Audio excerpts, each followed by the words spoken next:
Good evening, everybody. My name's Kate Genovese. This is the Table Talk show, and tonight we have a very special guest, Todd Civin. Welcome, Todd. Thank you for having me. Thanks for coming all the way from Spencer, Massachusetts. Yeah, Spencer with a little detour in Winchendon, I guess. Oh yeah, Winchendon, Yeah. yep. So Todd's here tonight. He's going to tell us a little bit about himself, but he co-authored 2 books here, One Letter at a Time. It's a story of Dick and Rick Hoyt. They're the father and son who run in the marathon and have been doing it for many, many years. And then the other book you co-wrote, although you are not owning up to totally co-writing it, Destined to Run by Wes Harding. So I am amazed that you could co-write these books. I'm a writer, as you know, and I tried to write a book with my son, and we almost killed each other because we had such different idea, so it was kind of hard. How did you? Maybe the fact that Rick's nonverbal might have made it easier. There wasn't a lot of arguing. The book with Rick, it was an idea we had together about 3 years ago, and because Rick's nonverbal, does he have cerebral palsy? He has cerebral palsy. Who was born with his umbilical cord wrapped around his neck. Oh, okay. So Rick does not speak, though he communicates. He's of normal or above average intelligence. He was a graduate from Boston University with his degree in special education. So a lot of people look at him or any disabled person and they might assume that there's not the mental capacity. Yeah. But Rick's a sharp guy. And so How old is he now? He's now 51. Wow. We all think of him as little Ricky Hoyt running with his dad at age 12, 13, 14, but Rick's 51 and Dick is 73. And are they going to run in the marathon next week? They are. Their 31st Boston Marathon. That's amazing. It's incredible. I get winded running up the street, and yet they still do 26.2 miles. I spoke to Dick this week, and I said to him, is this it? And he didn't say it wasn't, but he didn't say it was. So we'll see he's how in many his more. 70s. He's 72, and they don't run for the same speed as they used to, obviously. Right. Their personal record is 2 hours and 45 minutes, which is incredible for any marathoner. That is absolutely incredible. He's pushing 160 pounds when he pushes Rick in the wheelchair together. So the fact that he's slowing down at age 73 is no surprise. But they're very prideful people, and I think it hurts Dick a little bit to know that he is now running a 6 and a 7 hour marathon when he used to do it in 2.5 hours. Last year was 90 degrees. People were dropping like flies. Oh, yeah. And Dick and Rick finished in 6 or 6.5 hours, and he was relatively disappointed because it took him so long. But you and I we would have a difficult time doing it at our age, let alone at 73 and pushing somebody. Yeah. But to me, they're more than a finishing time. They're as much a part of the Boston Marathon as Hopkinton is. When you think of the Boston Marathon, people who are fans of it, you think of the Kenyan runners, and you think of maybe Johnny Kelly, who ran it for a number of years, and our local Bill Rogers and Uda Pippik and the Hoyts, and so I think even if they chose not to run the full marathon, I would hope that they still run partial marathons so that people who are fans can still see them and cheer them on. Now, I wonder if the dad practices on his own. He must. He does, and he's done this. Rick gets sore, so Rick doesn't always practice with him, but Dick runs with a bag of cement in the wheelchair, a 100-pound bag of cement, and he says that people in the neighborhood think he's crazy. Who's the crazy guy running up and down the street with a bag of cement in his chair? But that's how he has to practice, and I know that his schedule is full. He either runs every day or goes to the gym every day. Is he retired? He's a retired lieutenant colonel, I believe, from the Air National Guard. And so what he does now is he runs, and he also does public speaking, spreading their message, which is, yes, you can. I love that. Oh, yes, you can. that's, people who don't know the story as runners.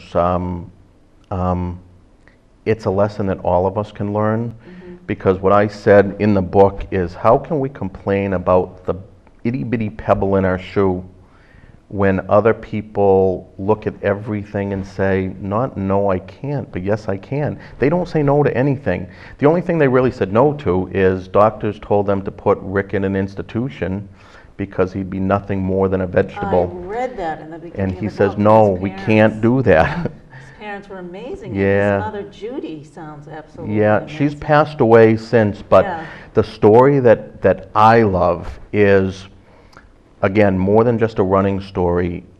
There's a Massachusetts state statute, chapter 766, that makes it mandatory that disabled people are allowed in our public schools.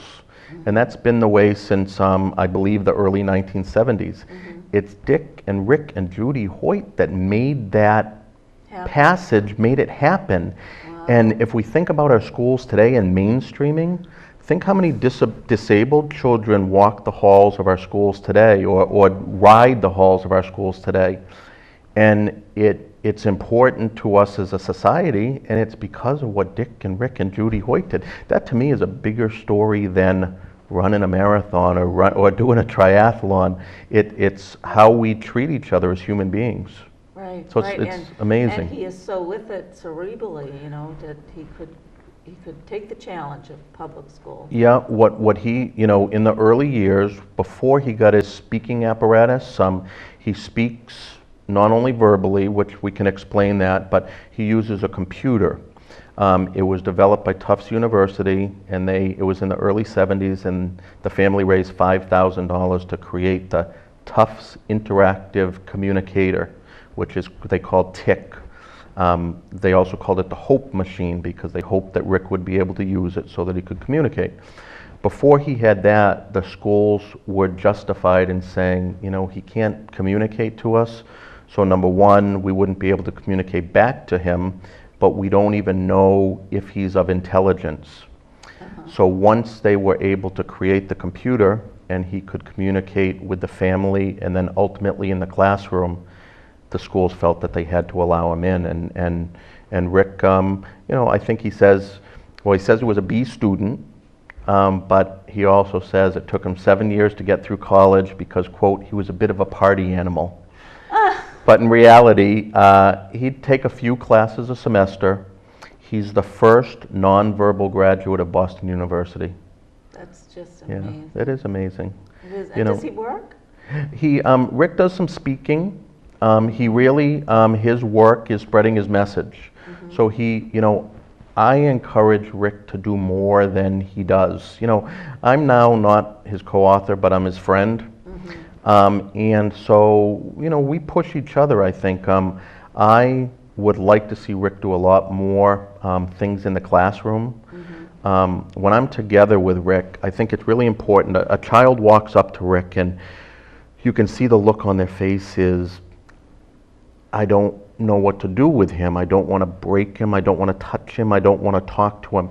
I encourage the kids to hold his hand and to say, you know what, to touch him. They had an event yesterday, a statue unveiling, and a little boy, really? a little boy walked up to him, and I just saw that look in his eyes. He didn't know, he didn't know how to approach the monster. So I just put my hand on his hand and Rick's, and I said, touch his hands. I said, he has very soft, girly hands because he doesn't work that hard. Yeah. And Rick laughs because he has a great sense of humor, and that's really how Rick connects with people, is through his humor. So we tease each other, and you could see the boy's guard come down. You know, he could now. Relax. Yeah. And it's intimidating. You walk up to somebody, and they can't speak. Do you talk to them? Do you know, I find myself, I talk to Rick, and then I stand there saying, okay, I'm not really going to get an answer unless we do, he calls it, unless we speak with each other, which is through alphabet and through nods of the head. But the average person who walks up to him and doesn't know how to speak to him, you say, hey Rick, how you doing? And then you wait for him to respond, and he might give you a head nod, but it's kind of an awkward conversation. So I understand why people don't walk up to him, but we encourage them because, you know, the message Rick wanted to get out in his book is, I'm just like you are, so treat me like you would treat other people. Right, right. Now, how did you meet them? By accident again. I went to college for journalism, but I spent the next 25 years doing other things. I managed a jewelry company for a number of years, and You went to Syracuse. I went to Syracuse for communications, but then I didn't go into it. So my previous job before meeting the Hoyts was I was in the distribution field in a book publishing company. Oh. And I got laid off after about 7 years. I was down in the dumps. It was during the recent recession, and I didn't know what I was going to do. So I started to write sports. I'd blog sports on the Bleacher Report just to keep myself from going crazy. And I developed a little bit of a following. A friend of mine said, Todd, you're too good to write about steroids and escalating baseball salaries. You need to write something that's more from the heart. Meaningful. So I started to write sports from the heart. I wrote about a disabled athlete named Roger Crawford, who's a tennis player, collegiate tennis player. I read about him in Chicken Soup for the Soul years ago. And I called him up and I said, Roger, I read about you years ago. I'd like to do a story about you. So we did an interview and a story. And I did a story about a guy named John Young, who's a little person, and he's a marathoner, and some of the challenges that he has running at 4 feet tall. And then I knew the Hoyt story. So I emailed them and I said, you know, I'm a blogger. I'd like to do your story. I'd like to do an interview. And the email came back from Kathy, who's their office manager, who said, Dear Todd, we only do 2 or 3 face-to-face interviews a year. So I assumed it was going to say, so thank you anyhow. But they said, so we'd like you to meet us this Saturday at the house. We can give you 2 hours. I was like beside myself.